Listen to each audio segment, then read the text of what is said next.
I want to speak a word of grace over you Mm-hmm. because I hear you still, I feel you still carrying that. I feel you still being disappointed in yourself for that. Mm. And I want you to give yourself some grace for that. Thank you. That maybe, what if stepping away in that moment because you didn't know how to carry it, you didn't know how to serve them?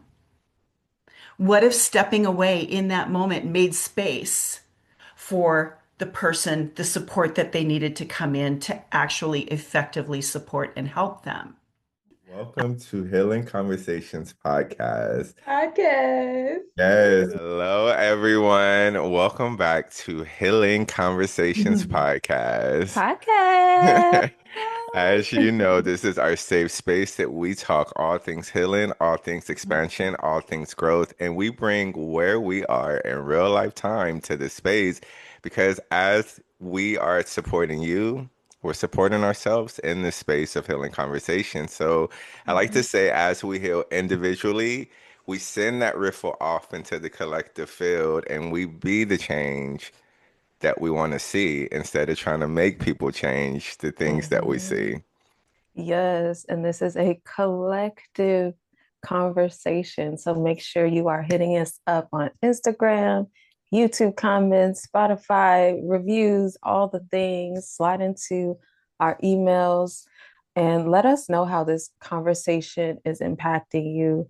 We have a lot of juicy things to bring to you this episode. We have a wonderful guest here today who is a member of our community and just has so much rich knowledge and insight about a variety of things. And I'm looking forward to this topic that we're talking about today because I had an experience recently that aligned with this and had no idea we were going to be talking about it. But that's the beautiful thing about the authenticity and the natural flow that we provide here in Healing Conversations. So if something is touching base with you and it's aligned with you and where you are listening right now, hit us up at Raymel Bentley on Instagram, at VZ Spaces on Instagram, and let us know what you're thinking, how you're feeling. So, Raymel, you want to introduce our guest? Yes, yes. So we have an amazing soul, Lisa LeBlanc, and she is one of our tribe members. We met in a healing community. Yeah. So wonderful, healing conversations, healing community. And as I've gotten to know Lisa, she is truly authentic. I like to say she's a disruptor. She likes to come Mm-hmm. in and disrupt things and break down the norm of how things are supposed to be. And she has a true passion of bringing awareness to others on what's possible on their journey of expansion and growth. And I've had the honor of being a guest on her podcast Mhm. that she has on Instagram, Lattes with Lisa, every Tuesday, 10 p.m. Pacific Standard Time. Um, It's and it's 10 just, a.m. or sorry, 10 a.m., 10 a.m. Pacific Standard Time. Late It's night not late night, podcast. it's early morning. But it's Ooh, after dark podcast. That might be fun. it's a space that she just brings amazing conversations as we drink our lattes and we converse about real life topics that are just needing to be discussed. So, without further ado, welcome, Lisa. It Welcome, is such a Lisa. pleasure and such an honor. I've had you both on Lattes with Lisa. I will have Mm-hmm. you both back again. Later, I have a question for you because I have a topic that I'd love for you to come back and talk to me about with. I have words, I promise. That was kind of backwards and inverted, but you get it. Um, yeah, this is what you are creating here is so incredibly special and so incredibly needed. I love your approach to the bite size, just the bite size pieces of wisdom that you're dropping, which is so, so Mm. cool. It's given me lots to think about and it's really served me well. I know you're serving the community very, very well. So thank you for this space. No, Absolutely. Can you thank share a little bit about yourself? I know Ray Mel hyped you up, but I would love for the people to hear directly from you what it is that you offer, how you serve the world, and kind of what your mission and your drive is. Sure. I like to describe myself as a church lady with a not so secret agenda. Mhm. I am fully aware of the issues within as a within faith communities and with the evangelical church in particular. Oh my word, that's just a whole. We could talk for a year on that, and we won't. But Mm, the reason I'm still in my faith community is because they are recognizing the need for change too, and I want to be in spaces where I can shift culture.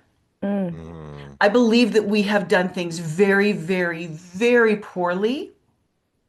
And anyone listening to this, if you've experienced any level of religious abuse or religious trauma from a church or a faith community when you were growing up, please let me personally apologize to you.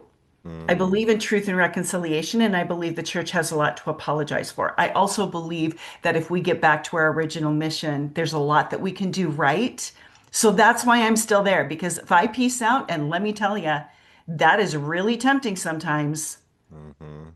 But if I peace out, there's one less person on the inside trying to influence change and Mm. mhm, trying to turn that Titanic around.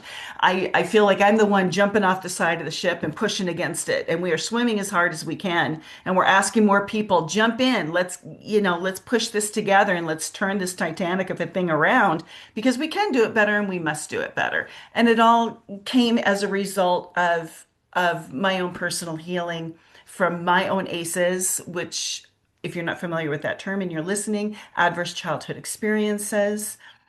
I have a background of early childhood abuse, clergy sexual abuse, and when I finally encountered curative, actual curative treatment and healing through neurofeedback brain training, it fixed the pathways in my brain that I couldn't think my way out of.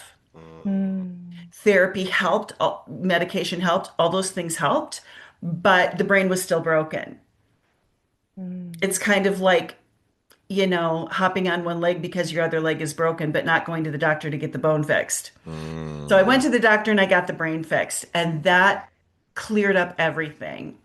mm. And it led to me writing my memoir, The Ninth Child, which led to Dr. Tori finding me on social media, so invited me to her podcast, which in led to her inviting me into this huge community, the healing community that we're all in, which Mm, just has snowballed into so many other things. And now I'm finding that my pain is informing my purpose, and I am now a certified Stephen minister. I can't marry, I can't bury. I don't preach in church on Sundays. I preach everywhere else I get a chance.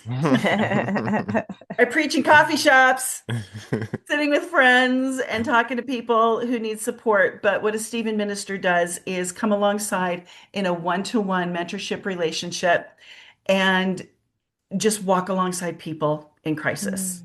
mm, And Mm. it is a joy. It is a privilege. We are highly, highly trained. It is hours and hours and hours of work, of classwork, of being we are thoroughly prepared. Um, and it is a joy to meet with my care receiver and just walk alongside her through what she's experiencing right now. And it is incredibly fulfilling. I'm working on mm. another book. I am working on a presentation for the International ACEs Education and Awareness Conference in Dallas in April. I'll be speaking there again. So there's lots on the go right now. I just started a new article series on Substack. You can find me there at Lisa May LeBlanc, Okay. called Confessions of a Deconstructing, no, it's a mouthful. Confessions of a Reconstructing Church Lady. Okay. Mm. And the last article about it that I wrote was being called a Christian gives me the ick. So I am a Jesus follower, but these days the word, yeah. So there's a lot there, and I'm doing lots of different things, but the core of me, the core of my ministry, the core of my heart is peer support. I'm not a Mm. therapist. Absolutely. I am not a licensed professional, but I am a trained peer supporter and I can do that really well. And I love to show up and create safe spaces for people to be able to Mm, break their Yes. silence and have a safe place to talk about what they need to talk about and give them meaningful support. I can't fix anything they're going through, Mm. but I can make sure they're not doing it alone. hmm It's okay to struggle. It's not okay to struggle alone. mm. Yes. Yes. You are such a gem, Lisa. Thank you for sharing all of the things. Some of those things I was like, oh, I didn't know you thought about that. So I love that. And with this conversation today, I think you will provide some really great insights for me, because I recently uh, celebrated, came across the anniversary of my ex's transition. Mm. And he popped up in a dream that I had the other night. And I felt like such a joy to see him in my dream. And then as I was navigating through the day, I was reflecting on how much I really love this person. Like our relationship was toxic, like don't get me wrong. It was a Yeah. mess. But, but I was realizing how much love I still have in my heart for this person, Yeah. and how it is challenging for someone on their healing journey who wanted the best for someone who they loved, but did keep their distance because, again, the toxicity was there. But still wanted the best for this person and know that they aren't able to have that in their human experience. Um, it just was something that was navigating through my thoughts these past couple days. And when we had the little briefing before we started recording, and you were sharing what you were going through, and we came up with the topic today, I was like, I feel like this is really gonna serve me. Um, Good. but yeah, Raymel, is there anything that you wanted to share that just popped up for me? So I wanted to get it out. No, get it out, get it out. I'm excited to talk about, and today we're going to talk about moving through grief and Mm, working to get on the other side because I feel like grief is a very fragile conversation that a lot of people avoid having because it brings up a plethora of emotions. mm, And often we're not taught how to feel. So we avoid and we numb and we run away and we project out what we need to allow ourselves to be with. And I'm excited for what is going to come from this because I feel like on my journey, grief has been something in the past that I was an avoider. If I call myself out, we keep it real here. I was an avoider, and more so for others. I remember when others would go through experiences of people transitioning out of their life, and I didn't know how to hold it. Yeah. I didn't know how to hold it. It was a lot for me. And I didn't realize at the time before I started this journey that it was bringing the discomfort in me because I was numb. So, in a sense, it was unthawing my own emotions. And I'm like, wait, mm, I'm being like triggered. And now I don't know how to give you what you want. So I just need to go. And I realized that I wasn't the best friend Mm. our loved one in those spaces that they just needed to cry and Mhm. just needed someone there. I didn't know how to be there because I didn't know how to be there for myself. So mm, that was my way that I just kind of navigated through. It's like I would be there slightly, but not there fully. So I'm Mhm. just excited to really unpack why that is and how that is something that we're able to overcome and not get lost in thinking that's just who we are. So I would mm. love to hear just Lisa, if you don't mind sharing as we had a prep talk, just your current experience with grief and how are you currently moving through that? Absolutely. But first, if I may, I want to speak a word of grace over you Mm-hmm. because I hear you still, I feel you still carrying that. I feel you still being disappointed in yourself for that. Mm. And I want you to give yourself some grace for that. Mm, thank you. That maybe, what if stepping away in that moment because you didn't know how to carry it, you didn't know how to serve them? What if stepping away in that moment made space for the person, the support that they needed to come in to actually effectively support and help them? Mm. Mm-hmm. If you didn't know what to do, didn't know how to hold it, didn't know how to carry it, and out of the goodness of your heart, you tried anyway, that's when things get done and said that are actually hurtful, not harmful. So I want you to give yourself some, I'm giving you permission to forgive yourself for that moment. You were not a bad friend. You did what you could with the capacity that you had, Mm. and that's Mm. okay. Thank you for that. Thank you for that, Lisa. Yes. Yeah, because I never really articulated that out loud Mm. in spaces. It's just something I held within myself. So Yeah. I received that and I thank you for that because I needed to f hear that to give myself that permission to say, Ramel, I forgive you. Yeah. Mm. Thank you. Maybe stepping away is being a good friend. Maybe if we think about outside the box Mm. about what defines a good friend in any given moment, you don't know how you're going to react until you're there. So here's your permission to Mm. forgive yourself and let go of that. My recent experience of grief okay, tissue time. Hmm. Um, on January 13th, we chose to lovingly say goodbye to my mental health support dog. Her name was Princess. She was 12 years old. This is really fresh and this is really real. So here we are. Hmm. Um, she she was incredibly important to me. She was 12 years old. She had degenerating osteoarthritis in her spine. Her back legs weren't working anymore.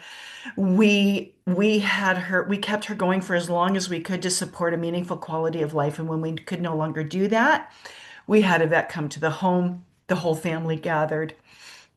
We spoke words of love and gratitude over her, and we helped her transition. So she's no longer in pain. And we know as pet owners, this comes for all of us. We know this and we go into it anyway. It's really hard, but let me tell you, it's worth it. It's absolutely worth it for the experience of having her in my life the last 12 years. Hmm. Yeah. One of my four, I had a cluster of like four mental health diagnoses, mental illness diagnoses that came out of my childhood trauma.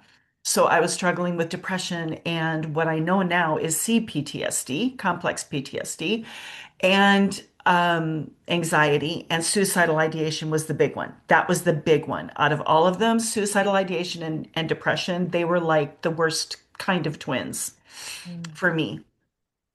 Um, Princess, what she did for me was just offer me unconditional love and presence. She embodied what I've learned through Stephen Ministry and what I now call the ministry of presence. Just being presence. She couldn't fix me. She couldn't fix my problems, but she could sit with me and she would listen to me and she would let me hug her. And on the days that I couldn't get out of bed, she'd lay on the bed with me and then she'd stand over my face and lick my face and drool in my face and, okay, you've been in bed a couple of hours. It's time to get up now. She would totally lie to me and convince me, prance around, I need to go pee. You need to let me out. She didn't need to go pee. She just wanted me to get out of bed. Mm. Sneaky little thing. So I'd get up and I'd wander around the house, let her out in the yard. She'd sniff and she'd like, yep, I'm sniffing for a spot. No, just kidding. I didn't need to pee. Let me back in now. I'm like, you little bugger. She would totally do that. I'd get a snack, I'd get water, I'd go back to bed, I'd under the covers again because my depressive episodes would just would just leave me stuck in bed. And she'd come back to bed with me. And then she'd lay with me. She would just be. She was just there. I wasn't alone. I had her. And then 2 hours later, we'd go through it all again. She'd be in my face. It's time to get up now. She would be with me in that space, but she wouldn't let me stay stuck there. Yeah. Who taught her Mm, how to do that? I don't know. I don't know. It's wild.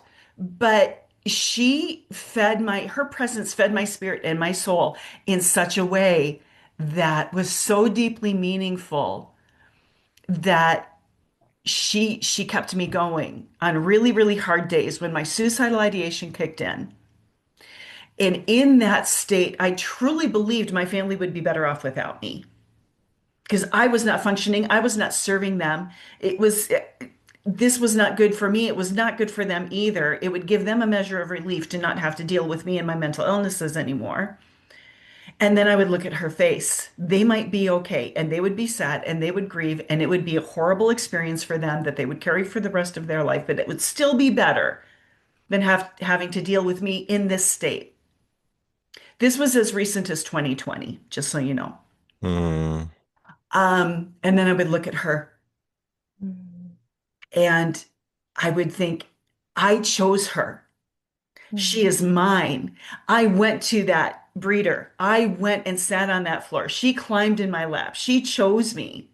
mhm, It is not fair to her. If I take myself out of this life, she is not going to be okay.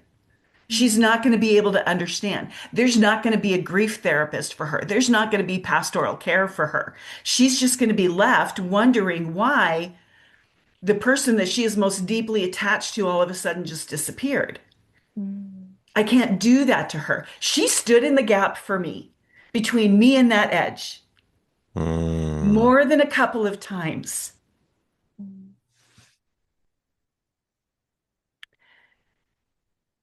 And then in 2021, I had access to neurofeedback brain training, and I did that for 6 months.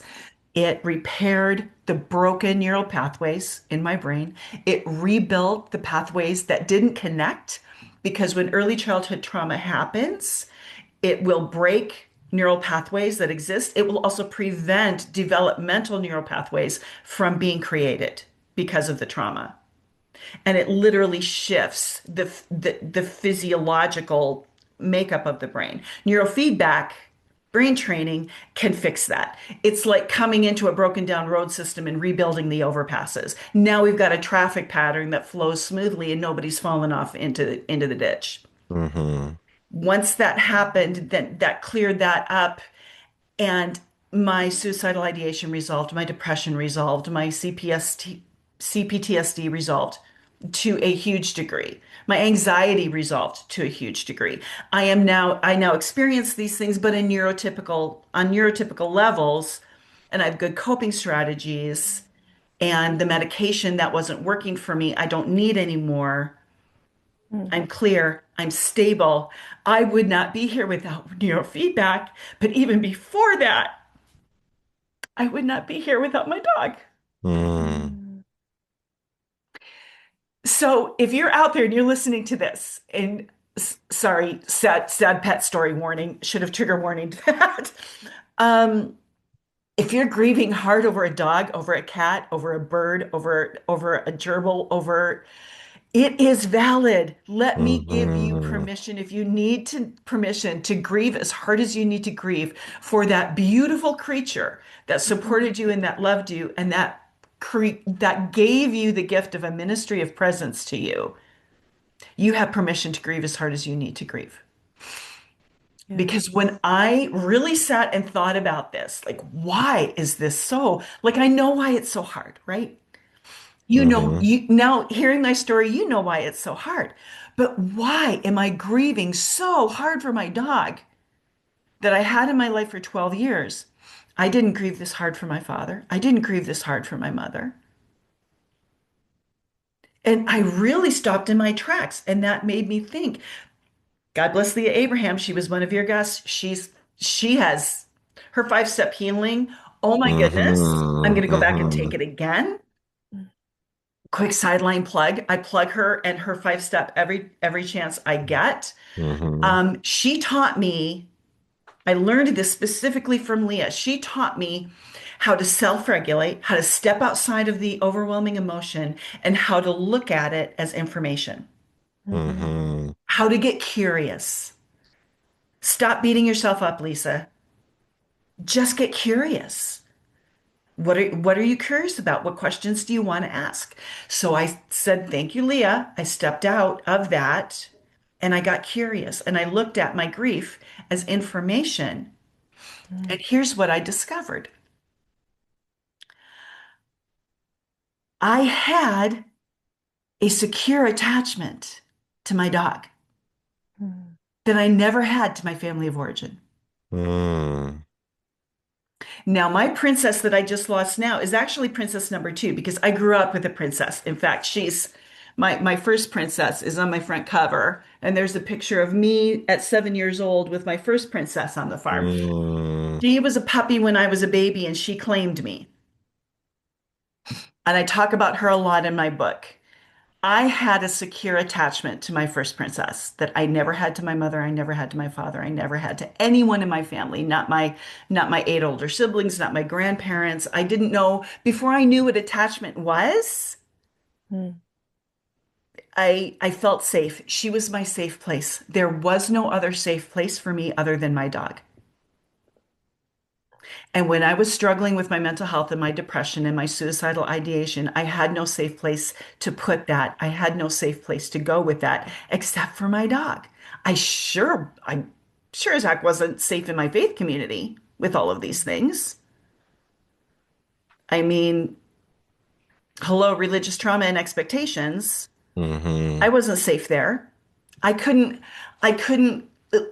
my family was struggling with me enough. They couldn't be. Even therapy helped, but you guys, it was my dog. I was securely attached to her.